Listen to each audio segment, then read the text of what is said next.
O Dia Mundial da Alfabetização é comemorado em 8 de setembro. Foi criado em 8 de setembro de 1967 pela Organização das Nações Unidas. A alfabetização visa priorizar a educação da população e o discernimento da mesma. Hoje a entrevistada da gente é a professora da casa da Uniswan, professora Fábia Marussi.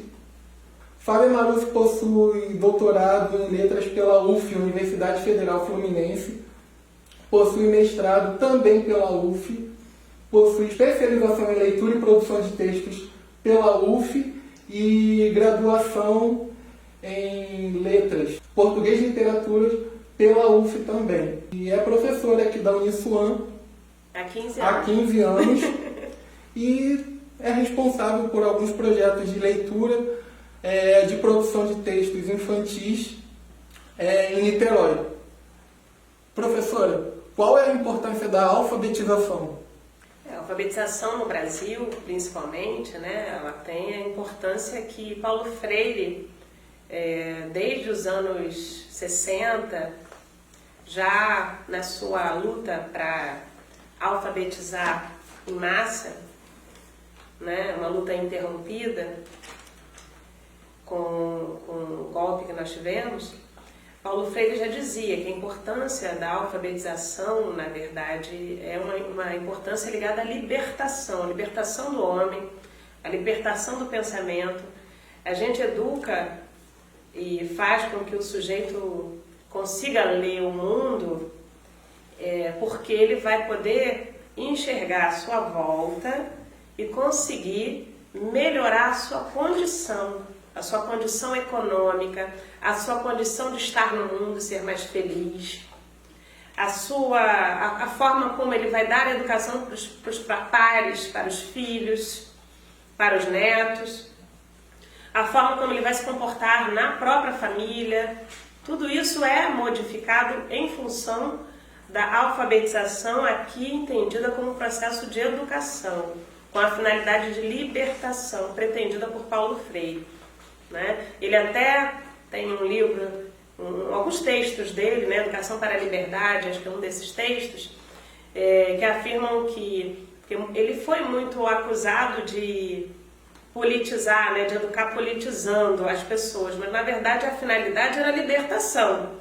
Se o sujeito... Dá o discernimento. Exatamente. Então você dá a escolha. Quando o sujeito que foi letrado, ou seja, né, teve acesso a saber ler os textos da sua época, ler o mundo, e foi capaz então, né, de perceber que ele poderia escolher caminhos e não trilhar um que lhe era dado, e se esse sujeito decidiu militar no sindicato, o problema é dele. Né? No momento em que ele foi alfabetizado, não foi isso que foi apresentado a ele. Né? Então acaba que as escolhas que são passíveis de serem vistas por quem tem acesso à leitura, tem acesso a livros, na verdade, que o fazem, né, enxergar o mundo de uma outra maneira que ele não via antes de conseguir ler, deduzir, interpretar, efetuar crítica. Né? Então, quando se fala em alfabetização, a palavra alfabetização por si só não vai fechar esse significado proposto por Paulo Freire, não. Alfabetizar, a gente vai dizer, né, no seu significado corrente, seria somente ensinar a ler, decodificar a letra. Né? Nós temos um conceito mais recente, dos anos 80, que é letramento. Letramento é isso que Paulo Freire propunha, que é você fazer com que o aluno, né, o sujeito que está ali tendo acesso aos materiais educacionais, possa se colocar dentro da cultura de que ele faz parte. Né? E ele vai se colocar pela linguagem, quando ele consegue ler um texto e interpretá-lo. Ele vai se colocar também quando ele consegue fazer operações matemáticas, quando ele consegue entender o experimento científico, porque tem letramentos em várias áreas, quando ele consegue operar as máquinas tecnológicas, né? O letramento na área de tecnologia, letramento em ciência, letramento em matemática, letramento em leitura. Né? Então ele vai se ampliando, porque leitura está ligada à questão de cultura. Sim. Tá? Então é mais do que somente alfabetizar.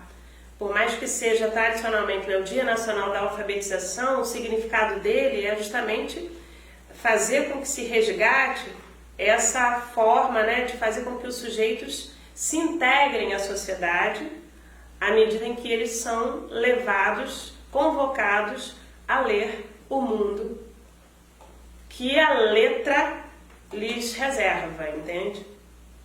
Porque, considerando inclusive esse conceito de letramento, a gente pode considerar que as comunidades indígenas, por exemplo, elas têm cultura e elas têm uma forma de ler o mundo que é delas, mas não tem o quê? A letra como signo para que elas possam expressar esse saber. Possui uma cultura própria. Isso a gente está falando das culturas indígenas mais tradicionais e fechadas. Né? A gente tem aqui no Brasil alguns pensadores, inclusive indígenas, como o Ailton Krenak, que é maravilhoso, que lançou um livro que é um espetáculo, né? Ideias para Adiar o Fim do Mundo, e está aí reverberando sua fala, em que ele vai usando a letra, usando a palavra escrita e oral também, por conta das conferências que ele faz em universidades fora do país, para mostrar que a cultura indígena é uma cultura que nos faz viver melhor e enxergar a realidade de um outro jeito. Né? A gente está vendo aí essas queimadas, destruições, né, no Pantanal, na Amazônia. O índio tem uma visão completamente diferente da nossa. E, que é o que é essa visão? É a leitura. Né? Tem uma visão completamente diferente. Por quê? Ele vai enxergar e diz assim, olha, esse rio que está aqui, esse rio doce, que foi... que se encheu de poluição devido à questão lá de Brumadinho, né? A barragem de Brumadinho que sujou tudo, todo o rio. Esse rio é nosso avô. Então o índio é um parente do rio, né? Ele enxerga que os animais, qualquer animal, né? Tartaruga, uma onça, os animais já foram pessoas em outras vidas. Isso é uma forma de ler o mundo que só alguém que fosse pertencente à cultura indígena poderia traduzir para o homem não indígena. E eu acho que está aí, né, a importância da letra e da alfabetização para difundir as culturas e para perpetuar, né, para fazer com que outras pessoas tenham acesso. Então você perpetua. Você quer fazer com que uma língua nunca morra? O que você faz com ela?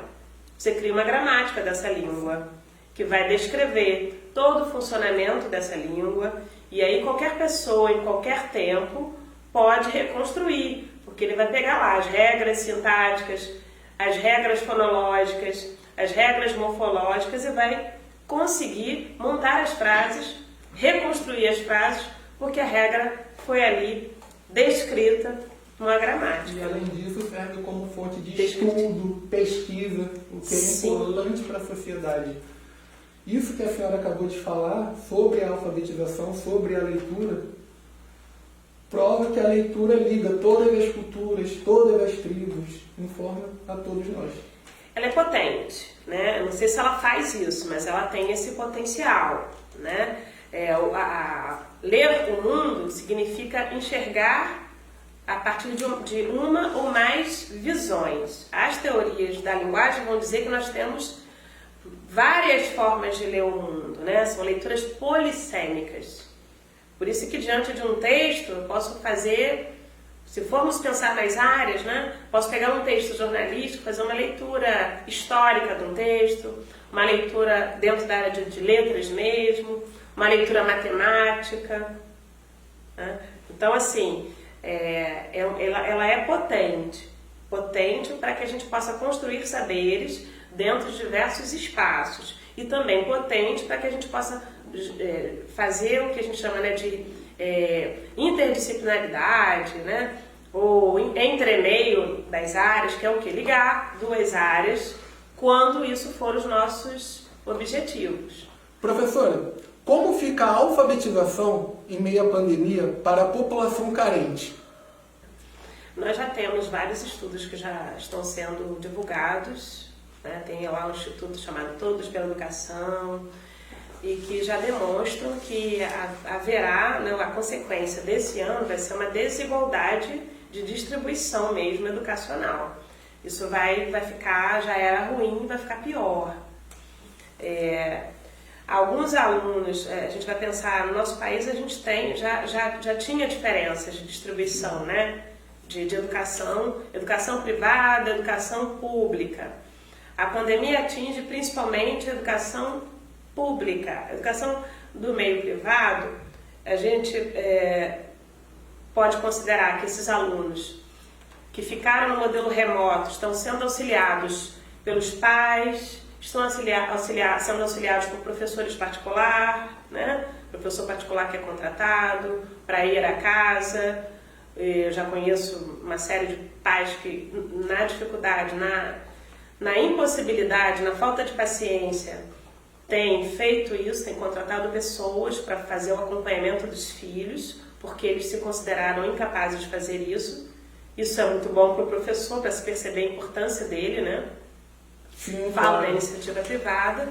Agora, quando se trata do ensino público, eu entendo que teremos, principalmente nessas séries iniciais, um gap mesmo grande, porque muitos pais não têm capacidade de ensinar seus filhos a ler, a fazer os exercícios, não tem paciência. Não tem o acesso a uma internet banda larga. Não conseguem. Por mais que há escolas que imprimiram material e entregaram para os pais, e que, assim como distribuem as cestas básicas, né, porque eram crianças que comiam na escola e tiveram que comer em casa, e em casa não tem, não dispõe do mesmo sustento que a escola dava. Então, eu tenho uma amiga que é diretora de escola, que ela distribui, por exemplo, as cestas, assim como as outras escolas do estado estão fazendo, né?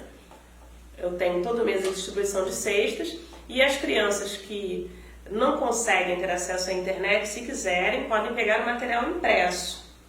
Mas isso não significa que ainda, né, material impresso, acesso à internet e alimentação, que em casa a criança realmente terá aquele período que ficaria na escola, equivalente, né, exercitando e desenvolvendo a sua escrita como faria se estivesse com o professor no espaço da escola. Eu acho que isso vai ser verificado com maior precisão quando as crianças voltarem. Eu acho que é muito ruim você, como professor e como escola, pegar essas crianças e repetirem o ano delas. Eu acho que vai ter que haver um projeto na iniciativa pública para fazer, sei lá, exemplo dessa... nas escolas particulares a gente tem a figura da dependência, né? Sim.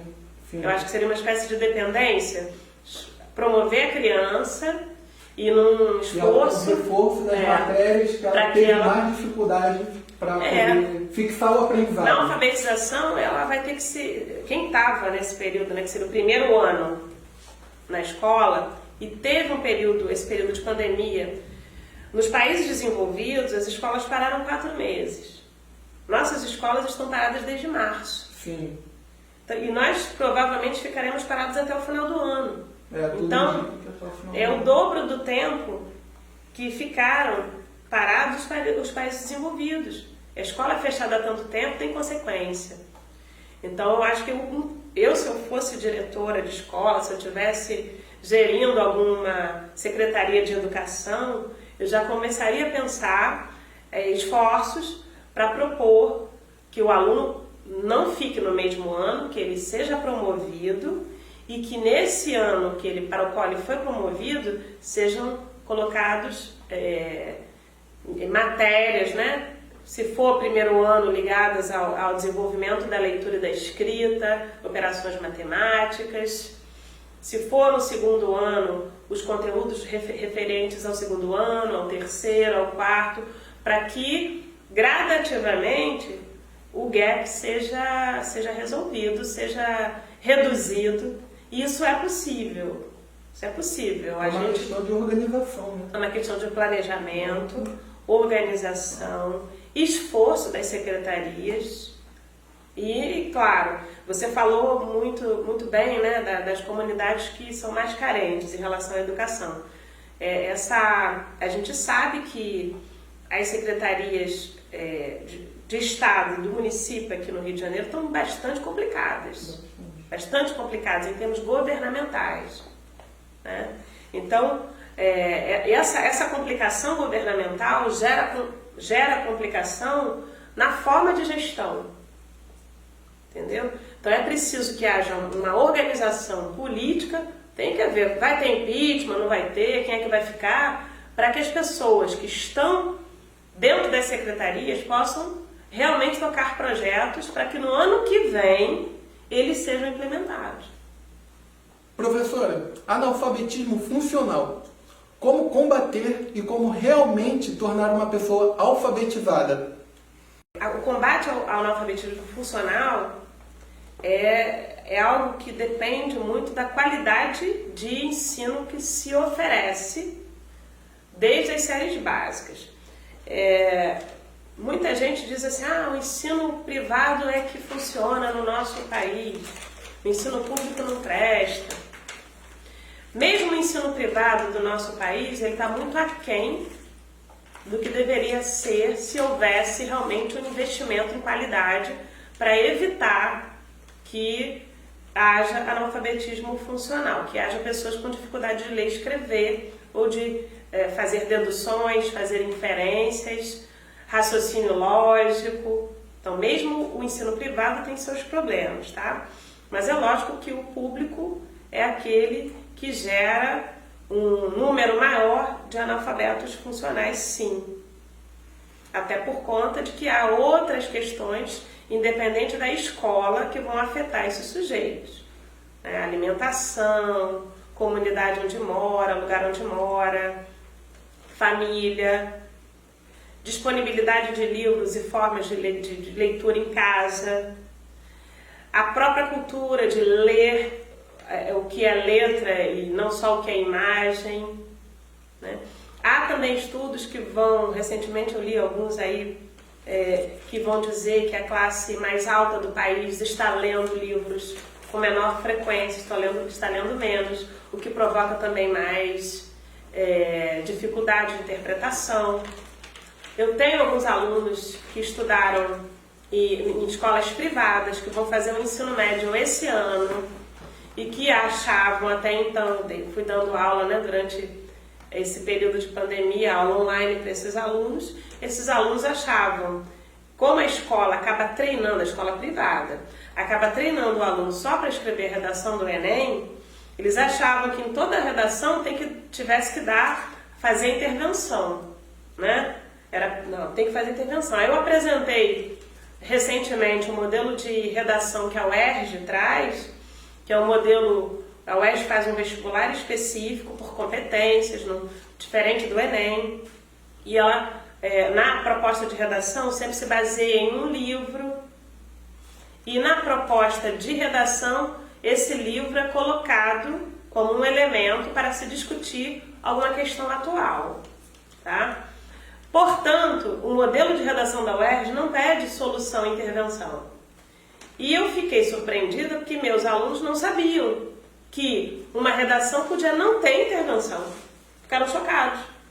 Entende? Então, na verdade, eu tenho que uma escola privada que muitas vezes faz com que o aluno seja um robô e não que ele entenda, que ele seja crítico e perceba que a redação é um momento em que ele vai expressar-se pela escrita, né, apresentar informações, dissertar expositivamente, apresentar posicionamento com argumentos, e se a proposta pedir intervenção, ele põe. Se não pedir, ele não vai pôr.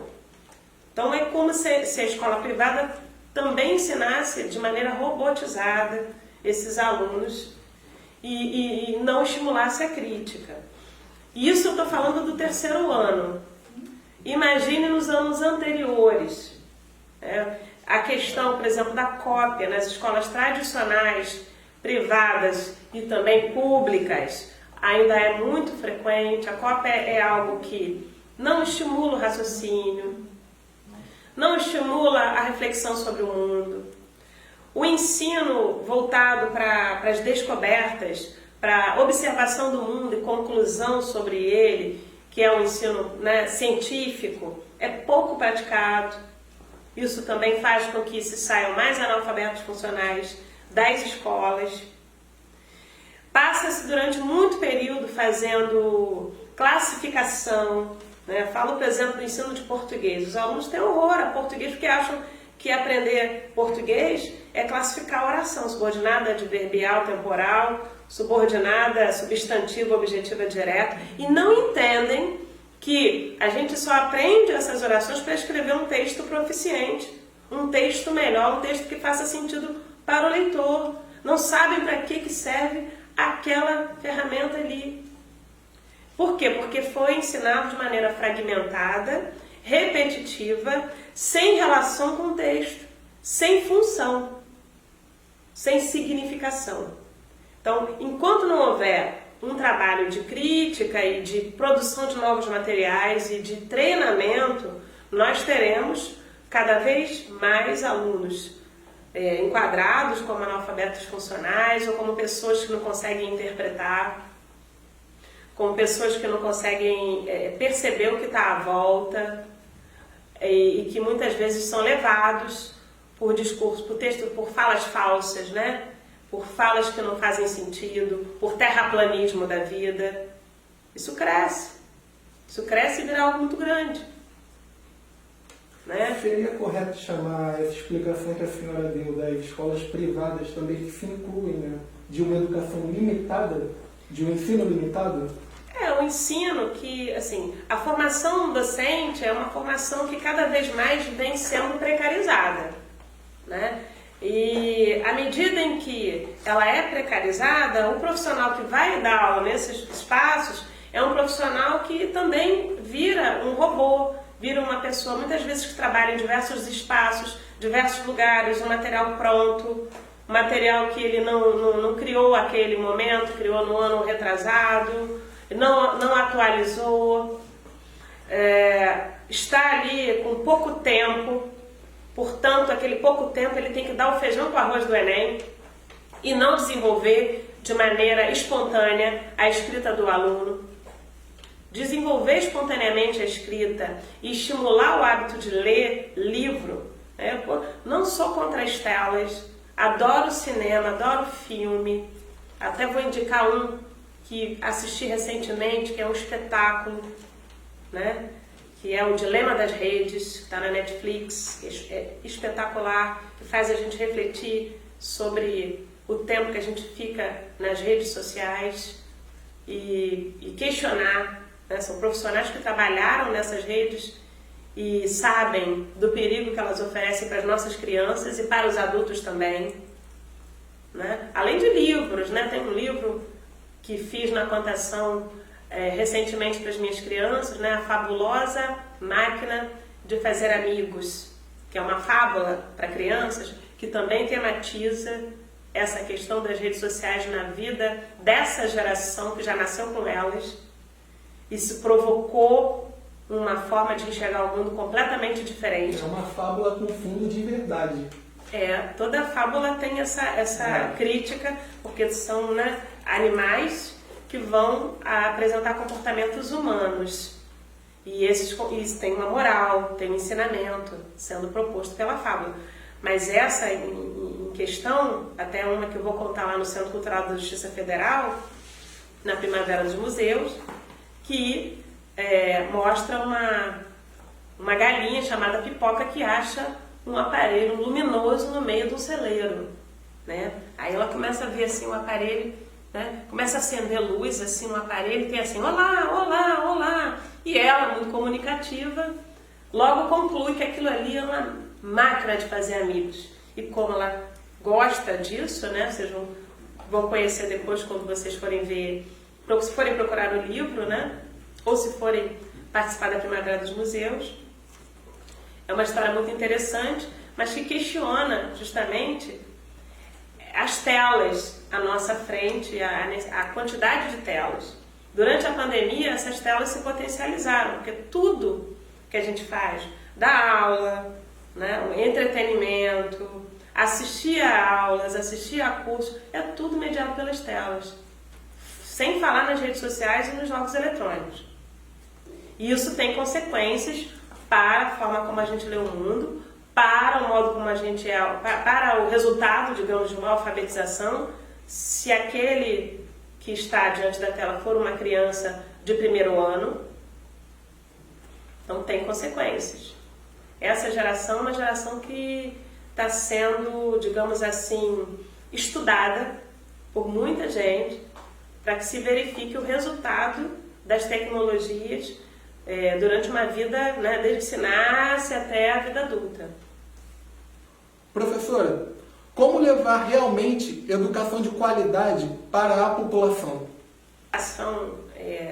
O olhar do professor, a participação desse profissional que está na sala de aula. A atenção das autoridades também, sim. dos políticos.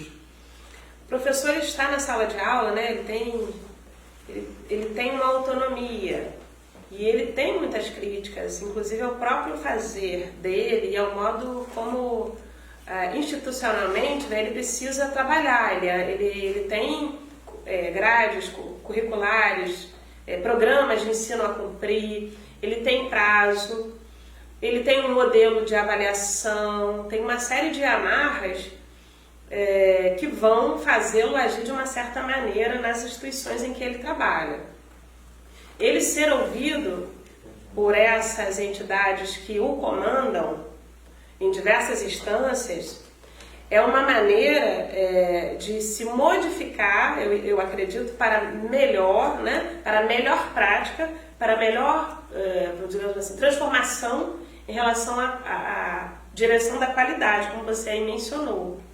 Então, ouvir o professor é ouvir as demandas que o aluno traz para ele, né?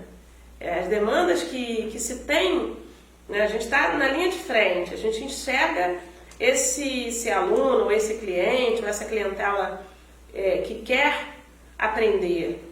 E então a gente conhece, por exemplo, o tempo que eles precisam estar ali, se a aula online está funcionando, né? Se eles estão ali presentes, se eles estão interessados, quantos participam. Se está havendo a produtividade. O grau de produtividade e envolvimento.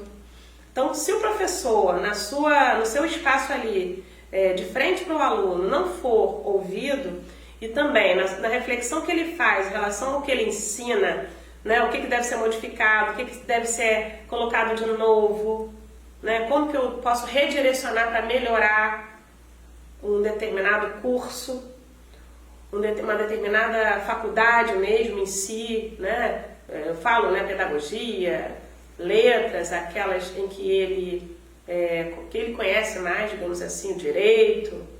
Então, se ele não for ouvido, realmente não teremos melhora alguma. Então, a qualidade depende do movimento desse professor. Questões salariais, é lógico, nenhum profissional trabalha sem receber, nós somos profissionais. Claro. O professor, ele merece não só o respeito, né, mas ele merece salário digno. Temos família, temos responsabilidades, precisamos de dignidade, somos profissionais, então merecemos um salário digno. A gente está aí, por exemplo, na minha área, tem um concurso público lá em Itaboraí, no município de Itaboraí, aberto, acho que está aberto ainda. E eles estão oferecendo um salário base, nossa, para o professor, eu acho que são R$ 1.300 para 16 tempos por semana.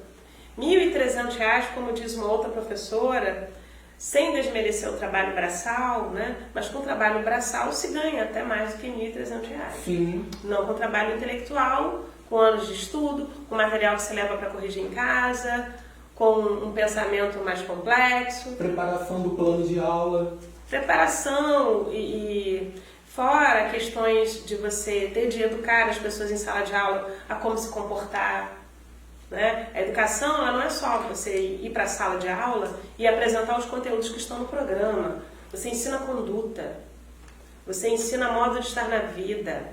O professor hoje é mentor. Né? O pessoal fala muito desse coaching que estava na moda aí, né? E aí eu já ouvi vários coaches falando assim, meu sonho é ser professor.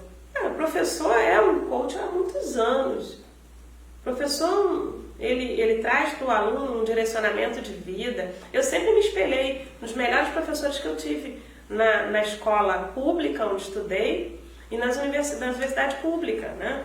Eu me espelhava naquelas figuras que entravam na minha sala que me traziam novidades.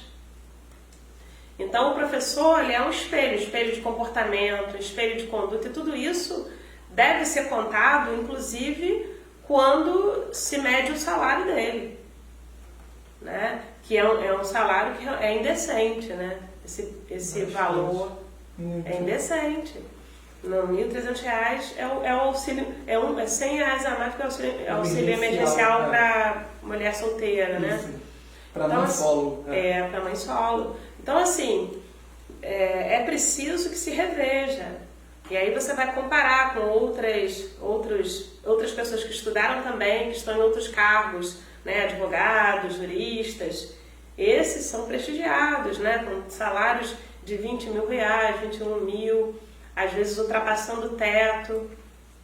E todos aí tiveram uma base de um professor. Todos precisam do professor. Todos precisam de um professor. Uma sociedade que valoriza o professor... Chegaram a esse patamar graças a um professor. O professor, ele está ali presente, né? Então, é preciso que haja um esforço do país, eu não acredito que seja nesse governo, mas em governos futuros, para que se valorize esse papel do educador. Sem que se valorize esse papel do educador, ele não consegue se capacitar, estudar, olhar para autores que estão escrevendo novidades na área e poder trazer para a sala de aula, porque ele fica só dando aula porque ele precisa ganhar dinheiro. Né? E só dar aula, né? Falo só, né? Pode até ser mal interpretado, né? Dar aula é maravilhoso, é muito bom, mas é o trabalho cotidiano. Um professor ele não vive só de dar aula, o professor é um pesquisador, então ele vive de dar aula e de fazer pesquisa para melhorar a aula dele o tempo todo. Né? Então dar aula é uma parte do que ele faz, mas o professor o professor mesmo é um pensador. Ele vive pensando o tempo todo, tentando melhorar o entorno, né? Tentando colocar coisas novas dentro da sala de aula como algo importante. Você está no fim de semana, lê uma matéria e fica assim, puxa vida, vou colocar isso aí na minha matéria que eu vou dar na terça-feira na sala de aula. Eu estou no domingo, isso não conta. Mas isso é o modo de ser do professor. E não estou dizendo, né, que tem que ser diferente. É assim que tem que ser. Mas acho que isso tem que ser valorizado. Professora, quais os malefícios que a não alfabetização causa? Quando a gente pensa, né, as benesses de ser alfabetizado, de ler, de conseguir se colocar no mundo, de conseguir fazer escolhas, a gente vai pensar então o outro lado, né? Não estar alfabetizado, não estar letrado como se deveria, faz com que o sujeito fique no mesmo lugar. Eu vou voltar lá à reflexão de Paulo Freire, que é a alfabetização e a leitura como forma de emancipação do sujeito, como forma de o sujeito perceber o patamar em que ele está e galgar espaços sociais melhores na vida. A ascensão social mesmo. Ele sai da condição de miséria, passa pela condição de pobre, passa para a classe média, quiçá melhora, né? Não sei se precisa virar rico, mas se quiser, né? Eu, por exemplo, não quero ser rica. Eu quero me manter com dignidade, né? Não tem pretensão. Me manter com dignidade, fazendo o que eu faço. Mas tem gente que quer ser rico e aí o problema é da pessoa, né? A riqueza maior já é transmitir conhecimento para os alunos. Eu acho isso, mas nem todo mundo precisa achar. Mas eu acho que devemos, como professores, viver com dignidade, que é o que está faltando. Nós não temos isso disponível nesse momento. Então, assim, não ter acesso à alfabetização, ter isso negado do Estado, é muito perigoso, porque faz com que as pessoas fiquem estagnadas na sua condição ruim, e estagnadas na sua condição ruim, coisas piores podem acontecer, né? Como o aumento da criminalidade, aumento de violência, como prosseguir uma geração com crianças com aquela educação precarizada, violenta. Tem pais que foram criados, por exemplo, né? Eu já tive alunos aqui na Suam. Ele foi criado com o pai batendo nele com cinto, né? Batendo, dando pancada. E ele tá lá bem, né? Tá fazendo faculdade, tá fazendo graduação. E ele lá com o filho dele também, só. Professora, mas eu bato de cinta dessa no meu filho, já bati de vara, já usei tudo que eu consegui achar em casa. E o menino não acertou, ele não conserta. Aí eu olhei para esse meu aluno e falei assim para ele: você já experimentou com... Quantos anos ele tem? Perguntei.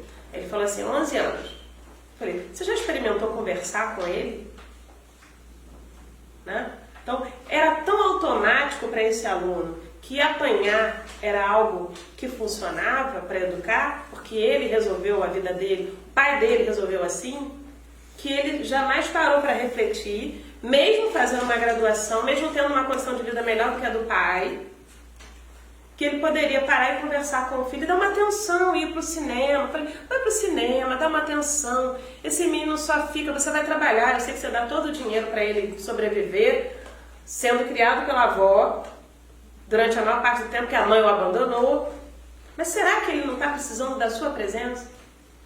E que isso causa revolta nele? E bater não vai adiantar? Não dá para você dar uma paradinha e ver o que acontece? O calor afetivo do pai. Isso é educação. Isso é educação. Então, uma pessoa que... Isso eu falei já é o quê? Já é a geração, né, do menino que apanhou, para tentar fazer com que ele faça... A gente vai chamar isso de psicologia positiva com o filho, né? Psicologia positiva tá na moda, né? Educação para a felicidade. Aula de felicidade de Harvard é psicologia positiva. É o jeito Harvard de ser feliz, é o livro, né? Então, assim... precisou de algumas gerações para que talvez essa cadeia de violência e de bater para educar fosse quebrada. E foi a escola que deu para ele, para esse aluno e para o filho, essa condição. Será que alguém que fique o tempo todo, né, nesse espaço em que só a violência existe, vai conseguir mudar de condição se alguém não falar? Se alguém não der o sinal? Professora, a senhora acredita que a alfabetização, que a educação venha melhorar no futuro? Essa pergunta é muito boa. Eu sou otimista, eu acredito muito no que eu faço, né? Eu costumo falar que eu não seria outra coisa senão professor na minha vida, né? Como se fosse algo que realmente nascesse comigo. Né? E eu conheço uma série de profissionais, de professores, de educadores que acreditam ainda na educação por mais dificuldade que nós tenhamos. Né? Eu acho que nós estamos passando por um período um pouco mais difícil do que os outros que nós tivemos. A educação, dizem que nunca foi a bandeira para voto, né? A última iniciativa, digamos assim, que eu acho que pode ter sido muito bem intencionada, mas que os críticos dizem, né, que era muito cara, foi a iniciativa do governo do Leonel Brizola, com o Darcy Ribeiro. Eu, inclusive, participei desse primeiro modelo nos anos 90, nos anos 90, o modelo dos CIEPs, né? Na época eram chamados de brizolões. É verdade. Aquilo me parecia, né? Eu estava ali com 18 anos, 17, me parecia ser um renascimento da educação no país, com as aulas sendo oferecidas em regime de período integral, de 8 às 5, com alimentação, com atividades culturais, com o professor estudando uma parte do dia, dando aula numa outra parte do dia e ficando com os alunos de 8 às 5, com um lugar em que os alunos que não tinham mãe e pai presentes, né, eles moravam na escola durante 15 dias e voltavam para casa de 15 em 15, com uma figura que era do pai social, né, que ele ficava na escola. Eu tive alunos, inclusive, que hoje são grandes, né, mas que ficavam nesse regime lá na escola em que eu trabalhei, lá em Niterói, em Pelotiba. Então, assim, essa iniciativa, que foi uma iniciativa que prometia um futuro melhor, ela não durou. Por quê? Porque os governos não duraram, né? Aqui no país que a gente vive, há uma tradição, a educação ela não é uma política permanente. Ela está dentro da política de Estado, ainda está por conta do imposto, né? Acho que é o Fundeb, mas cada governador, cada presidente, cada prefeito monta suas iniciativas isoladas e desconsidera o que foi feito antes, descontinua o que foi feito antes. E assim aconteceu com a iniciativa dessas escolas integrais, modelo francês aí, né, dos CIEPs, que hoje estão todos como escolas comuns, em período normal, né, manhã ou tarde, mas que não vão suprir, não suprem a carência da população brasileira. E isso não é esmola, porque nós pagamos imposto suficiente, que deveria ser direcionado, né, honestamente para esses espaços, para que eles pudessem manter o sonho de termos uma geração. Nós ainda não tivemos uma geração educada devidamente, com pobre, né? Focalizando essa clientela, tá? Educada devidamente, que fosse para a rua e virasse, e que fosse fazer os vestibulares. Nós não tivemos uma geração, a gente precisaria ter um programa que durasse pelo menos uma geração. Aí a gente poderia dizer qual é o potencial do brasileiro. Eu considero que o potencial do brasileiro, como pessoa que estuda, como criativo, né? Como alguém que tem vontade de trabalhar, como tem vontade de fazer, de criar coisas novas, nós temos um potencial, uma nação que tem um potencial muito grande. Mas esse potencial muitas vezes é subestimado ou é direcionado para lugares que não são produtivos. Nós temos potencial. Então há esperança, a esperança existe. É preciso que haja um esforço de pessoas que queiram realmente melhorar a educação e não retirar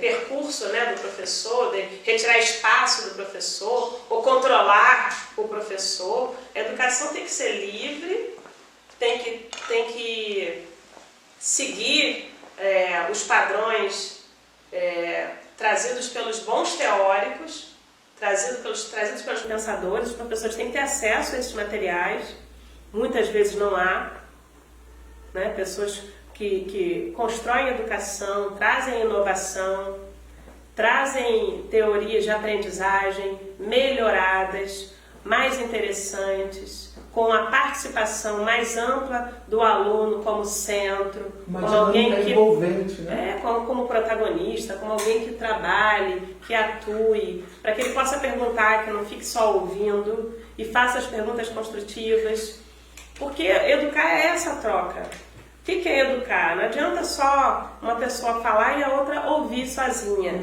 A educação se concretiza com um sujeito ali imaginando e dizendo, né? E o sujeito ali que, digamos assim, pode estar até no patamar, porque já leu mais tantos, 20 autores diferentes, fez o mestrado, fez o doutorado, ele tem ali um percurso que o outro pode não ter, por estar ali fazendo a graduação, por estar no ensino médio. Mas é a troca, a interseção que vai fazer com que o sujeito que está lá, interlocutor, receba, interprete e mude de lugar, do lugar que ele ocupa.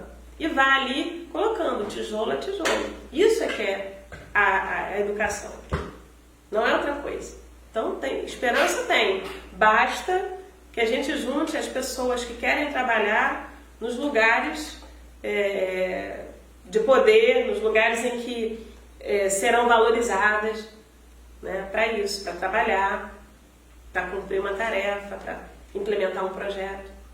Professora, a senhora gostaria de deixar alguma mensagem, algum agradecimento para alguém aqui da casa, da Unisuan? A Unisuan considero minha casa. Há 15 anos que eu estou aqui, não é à toa, porque eu gosto dos meus alunos. eu gosto de vir aqui a Bom Sucesso, gosto desse bairro e fiz muitas amizades durante esse tempo. Agradeço por a cada dia, né, vir para cá. Eu me lembro que meus horários sempre foram assim, a semana toda, né? E agora a gente está nesse período de pandemia, a gente está online. Eu não venho para Bom Sucesso todos os dias, mas sinto muita saudade.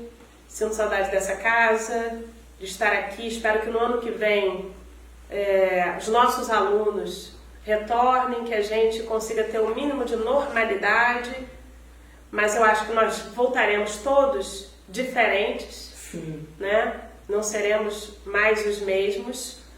Essa pandemia, esse período, essa lacuna terá consequências e a gente só vai saber quais serão mais para frente.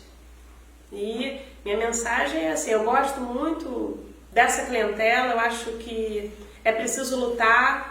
E é a faculdade que vai fazer com que vocês, alunos, melhorem de vida, ascendam socialmente, construam um futuro, né? Não sei qual é o seu objetivo, se você quer ser um jornalista, um âncora da Rede Globo, do SBT, da Record, não sei, mas eu estimo que um dia você e os nossos alunos daqui, de outras carreiras, de direito, eu tenho alunos de direito, de logística, da pedagogia, né, consigam o maior sonho, né, de quem está numa universidade como a Unisuan, é ter o seu diploma e trabalhar na área, conseguir um emprego, né? Então a gente precisa fomentar lugares para trabalho, né? Esse negócio dos sujeitos hoje, né, tá nessa moda de ficar investindo em mercado financeiro, as pessoas não querem trabalhar, querem pegar, vou vender a casa, vou ganhar 100 mil, vou investir no mercado financeiro. Bobagem! Investir vai ficar assim à toa, sem fazer nada na vida, sem objetivo, entendeu? Então assim, eu gostaria muito que todos se formassem e tivessem um lugar prestigiado, profissional, garantido. Esse é o meu desejo, e é para isso que eu trabalho sempre. Professora, muito obrigado por ter aceito a entrevista. Eu conversei com a professora Fábia Marussi, professora universitária. Gostaria de fazer uma observação aqui, que a Unisuan, além de ser uma instituição de ensino superior, que é voltada para a educação, além dos seus cursos de graduação, além da pós-graduação, ela visa sim projetos educacionais, ela valoriza a alfabetização, ela presta serviços para a sociedade, ela presta serviços comunitários para a comunidade do Alemão, ela realiza projetos para pessoas carentes, ela oferece bolsas de estudos através do vestibular solidário, que é o vestibular social daqui da casa, ela dá bolsa para os melhores colocados, ela dá assistência às pessoas carentes através da Unisuandez, os cursos da Unisuan presta serviços para as pessoas que necessitam, que não podem pagar por uma consulta, por uma orientação jurídica, por uma orientação com um psicólogo. E a Unisuan, em seus valores no âmbito empresarial, de uma empresa, né, educacional, ela destaca a responsabilidade social.